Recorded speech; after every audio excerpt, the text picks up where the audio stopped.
Hello बच्चों, good morning. हम पढ़ रहे थे हाउस ऑफ पीपल जो है वो लोकसभा के बारे में। आज हम पढ़ेंगे कि लोकसभा के मेंबर को क्या सैलरी मिलती है, लोकसभा की जो है वो पावर क्या है।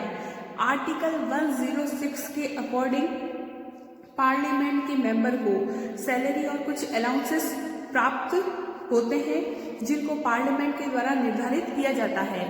लोकसभा के मेंबर इवन राज्यसभा के मेंबर को भी अलाउंसेस, सैलरी और अदर फैसिलिटी जो है वह प्राप्त होती है। उनको जो है वह पेंशन की सुविधा भी मिलती है।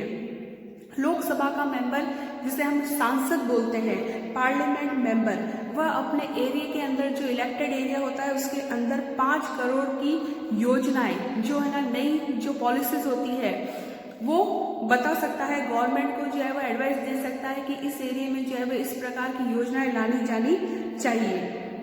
कोई भी योजना जो है वो 10 लाख रुपए से अधिक नहीं होनी चाहिए और एक ईयर के अंदर कम से कम 5 करोड़ की योजनाएं जो है किसी पार्लियामेंट मेंबर के द्वारा एडवाइस की जा सकती है। यहाँ तक बच्चों क्लियर। अब लोकसभा के अंदर जो है वो प्रेसिडेंट होता है और वाइस प्रेसिडेंट होता है। लोकसभा का प्रेसिडेंट भी चुना जाता है और वाइस प्रेसिडेंट भी चुना जाता है। आर्टिकल कॉन्स्टिट्यूशन के आर्टिकल जो है वो 93 के अकॉर्डिंग लोकसभा के मेंबर अपने में से जो है वो प्रेसिडेंट और वाइस प्रेसिडेंट को चुनते हैं। यदि प्रेसिडेंट और वाइस प्रेसिडेंट लोकसभा का मेंबर नहीं हो तो उनको अपनी जो है वो पोस्ट छोड़नी ही पड़ती है और वो सेल्फ भी जो है वो रिजाइन कर सकते हैं। प्रेसिडेंट अपने सिग्नेचर सहित लेटर जो है वो वाइस प्रेसिडेंट को दे सकता है और वाइस प्रेसिडेंट अपने सिग्नेचर सहित लेटर जो है वो प्रेसिडेंट को दे सकता है। यानी कि वो सेल्फ भी रिजाइन कर सकते हैं और प्रेसिडेंट और वाइस प्रेसिडेंट जो होते हैं वो लोकसभा के द्वारा ही चुने जाते हैं। क्लियर बच्चों। अब लोकसभा के अंदर जो है वह किसी प्रस्ताव के द्वारा, प्रपोजल के द्वारा भी जो है वो प्रेसिडेंट और वाइस प्रेसिडेंट को हटाया जा सकता है। उनके खिलाफ जो है वो प्रस्ताव पारित करके कि ये अपना काम जो है वो सही तरीके से नहीं करते हैं, संविधान के नियमों के अनुसार नहीं करते हैं, तो उनको अपने पद से भी हटाया जा सकता है। लेकिन ऐसी इंफॉर्मेशन जो है वो कम से कम सदन में 14 दिन पहले पेश करनी होती है। यहाँ तक आपको क्लियर बच्चों। लोकसभा के बैठक की अध्यक्षता जो है वह लोकसभा अध्यक्ष के द्वारा की जाती है। फॉर एग्जाम्पल अभी लोकसभा का जो है वह प्रेसिडेंट कौन है? ओम बिरला अध्यक्ष है। और अगर अध्यक्ष जो है वह अब्सेंट होता है कि तो उसकी अनुपस्थिति में उपाध्यक्ष जो है वह लोकसभा की बैठक की अध्यक्षता करता है। और अगर प्रेसिडेंट और वाइस प्रेसिडेंट दोनों अगर अनुपस्थित है, दोनों का स्थान खाली है, तो ऐसे समय में जो है वह हमारे भारत के राष्ट्रपति के द्वारा व्यक्ति जो है वह नियुक्त किया जाता है जो लोकसभा की बैठक की क्या करता है? अध्यक्षता करता है। आप सबको पता है कि भारत के अंदर पार्लियामेंट्री सिस्टम को अपनाया गया है और हाउस ऑफ पीपल को जो है वह बहुत सारी पावर मिली हुई है। हमारी हाउस ऑफ पीपल जो है वो उतनी ही पावरफुल है जितनी अमेरिका का जो है वह हाउस ऑफ रिप्रेजेंटेटिव जो है वह होता है। आप सबको पता है कि अमेरिका में जो है वह पार्लियामेंट को क्या कहा जाता है? कांग्रेस कहा जाता है। उसके जो है वह 2 सदन होते हैं, तो उनका हाउस ऑफ जो है वह रिप्रेजेंटेटिव जो है वह हमारे हाउस ऑफ पीपल की तरह है। तो हमारा हाउस ऑफ पीपल जो है वह यूएसए के हाउस की तरह जो है वह पावरफुल है। लेकिन ब्रिटेन की जो है वह हाउस ऑफ कॉमन से कम पावरफुल है। लोकसभा के प्रति जो है वह सारी जो है वह कार्यपालिका उत्तरदायित्व रहती है, जिसमें पीएम आता है, मिनिस्टर ऑफ काउंसिल आते हैं। जो एग्जीक्यूटिव डिपार्टमेंट होता है वो लोकसभा के प्रति ही रिस्पॉन्सिबल होता है और फाइनेंस रिलेटेड जो पावर है वो लोकसभा के पास ही होती है। सारी जो फाइनेंस से रिलेटेड पावर है, फाइनेंस बिल है, वो सब जो है वो लोकसभा में ही पहले आते हैं। अब लोकसभा के जो है वह प्रेसिडेंट के क्या क्या वर्क होते हैं, उनकी क्या क्या पावर होती है, उसके बारे में हम थोड़ा सा देखेंगे।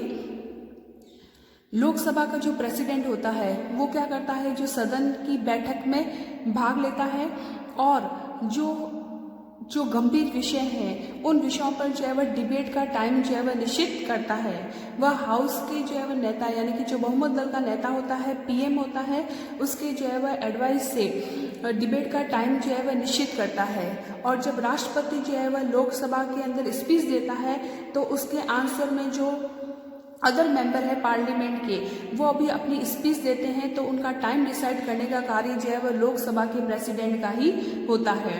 वह पूरे हाउस का जो है वह शेड्यूल निर्धारित करता है कि हाउस में जो है वह कौन कौन से जो है वह वर्क किए जाने चाहिए। वह जो है वह विपक्ष के प्रश्नों के संबंध में जो है वह डिबेट भी निश्चित करता है। वह जो है वह बहुत सारे क्वेश्चनों को जो है वह एक्सेप्ट करता है और नियम विरुद्ध होने पर उनको अस्वीकार भी कर सकता है। जो नियम विरुद्ध होते हैं, रूल के अकॉर्डिंग नहीं होते हैं, उनको क्वेश्चन को अस्वीकार कर सकता है। लोकसभा अध्यक्ष जो होता है वो कोई भी जो जैसे सार्वजनिक महत्व का कोई विषय है, सार्वजनिक महत्व का कोई विषय है और सदन का कोई मेंबर जो है अगर है ना कार्य स्थगन प्रस्ताव लाना चाहता है तो यह प्रस्ताव जो है वह लोकसभा अध्यक्ष की अनुमति से ही पेश हो सकता है। कार्य स्थगन प्रस्ताव यानी कि एडजर्नमेंट मोशन, यानी कि लोकसभा की कार्यवाही चल रही है, उस कार्यवाही को बीच में ही जो है वह है ना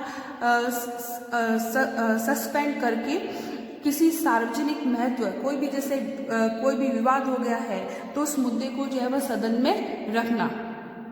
और किसी भी जो है वह बजट से रिलेटेड जो है वह बिल होता है वो लोकसभा के अंदर ही पेश किया जाता है।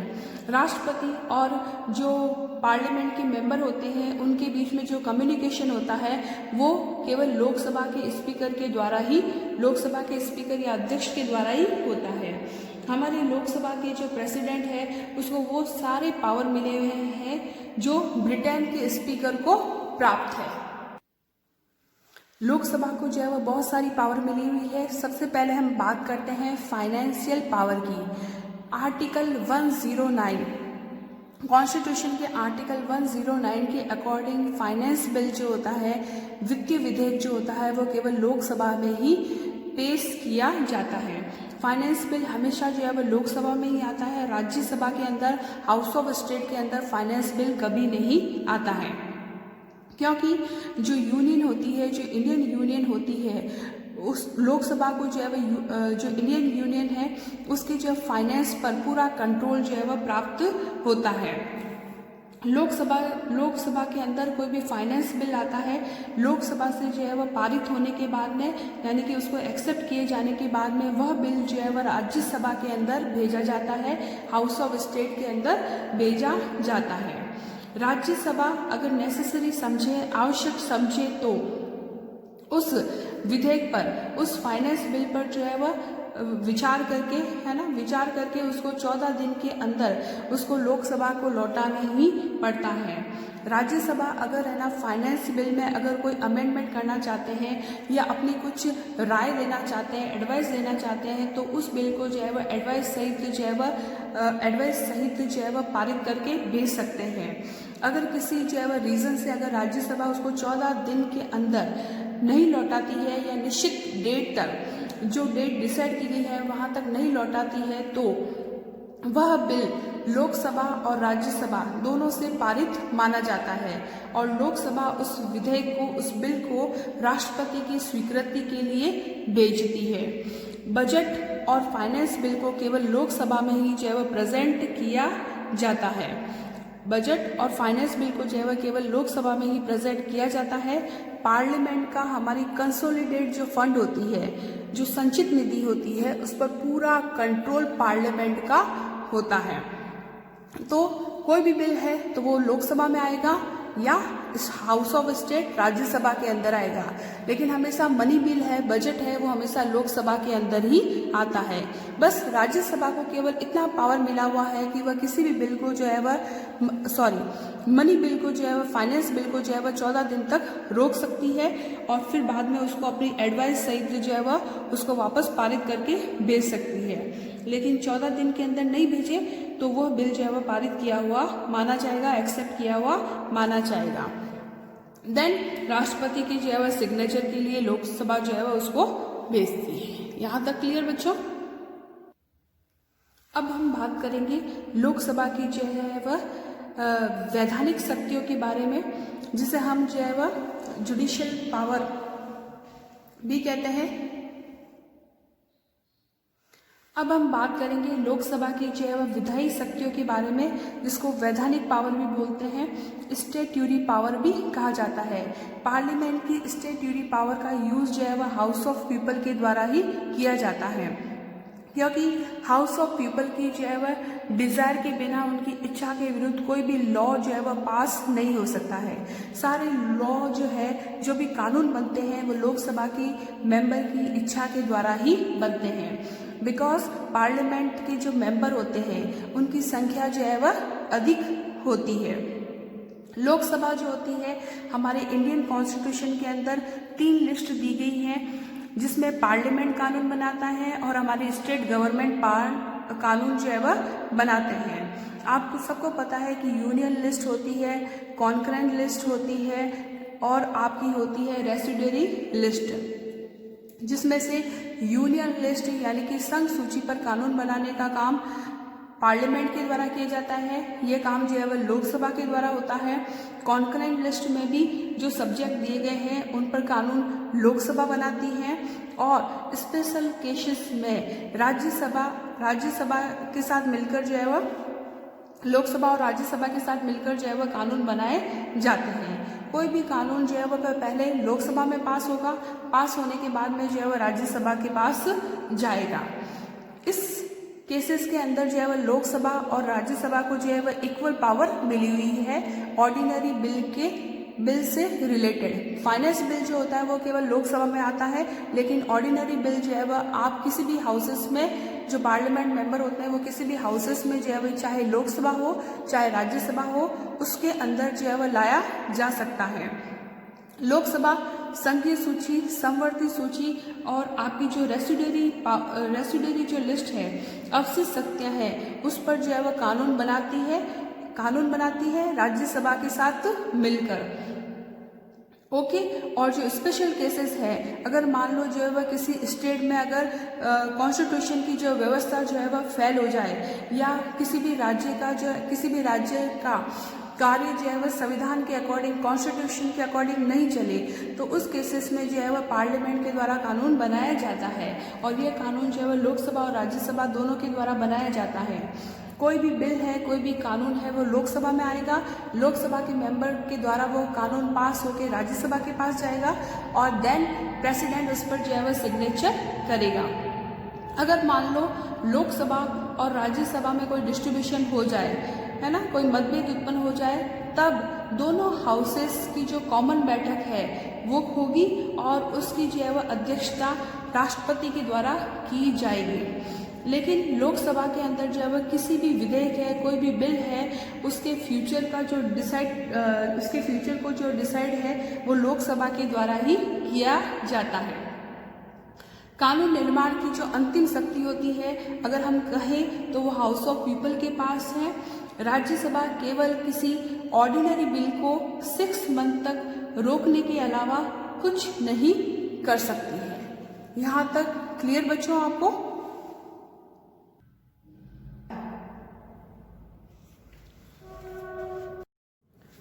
अब हम बात करेंगे कंट्रोल ऑफ एग्जीक्यूटिव के बारे में।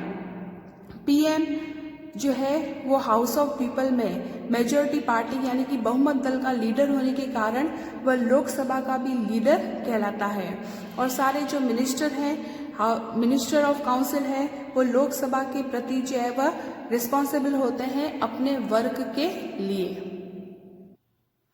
यदि लोकसभा सारे जो मिनिस्टर ऑफ काउंसिल के विरुद्ध, उनके अगेंस्ट में अगर अनबिलीवेबल प्रपोजल जो है वह पास करते, तो सारी जो है मंत्री परिषद को रिजाइन देना ही पड़ता है। जैसे कि वीपी सिंह के टाइम हुआ था, और 1999 के अंदर अटल बिहारी वाजपेयी के टाइम हुआ था, और सारी जो है वह मिनिस्टर ऑफ काउंसिल और पीएम को जो है वह त्याग पत्र, रिजाइन जो है वह देना ही पड़ा था। ये हमने देख लिया था इलेक्शन वर्क के बारे में। लोकसभा के मेंबर जो होते हैं वह अपने में से ही प्रेसिडेंट और वाइस प्रेसिडेंट का चुनाव करते हैं।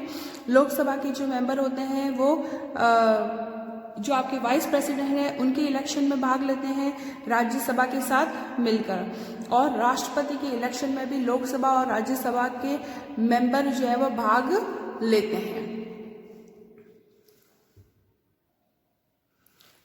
देन हम पढ़ेंगे मिस सेलेनियस पावर, यानी कि जो अतिरिक्त शक्तियां होती हैं और भी हाउस ऑफ पीपल के बारे में।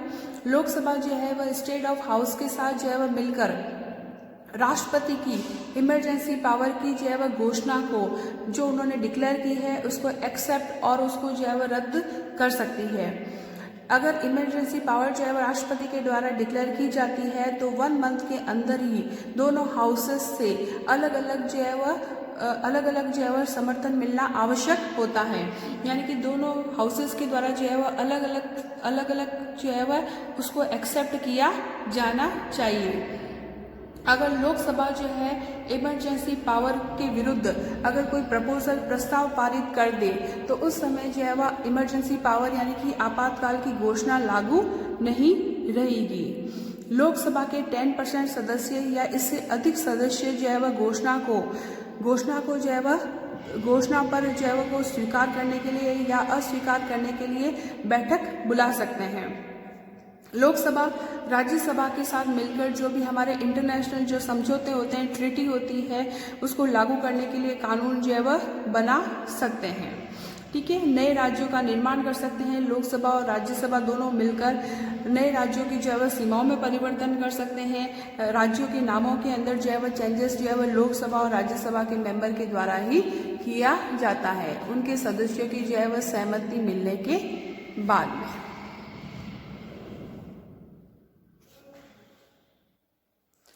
लोकसभा को संविधान संशोधन की पावर भी मिली हुई है, कॉन्स्टिट्यूशन अमेंडमेंट की पावर भी मिली हुई है। लोकसभा और राज्यसभा को जो है वह इक्वल कॉन्स्टिट्यूशन अमेंडमेंट की पावर मिली हुई है। आप सबको पता है कि आर्टिकल 368 के अकॉर्डिंग 368 के अकॉर्डिंग जो है वह कॉन्स्टिट्यूशन में संविधान में संशोधन का कार्य जो है वह पार्लियामेंट के द्वारा ही किया जाता है, पार्लियामेंट के द्वारा ही किया जाता है। इसमें स्पेशल जो है वो प्रोसेस को अपनाया जाता है जिसके बारे में हमने बात की थी। कोई भी कॉन्स्टिट्यूशन अमेंडमेंट जो है वो संसद के किसी भी सदन में जो है वो पेश किया जा सकता है, प्रपोज किया जा सकता है।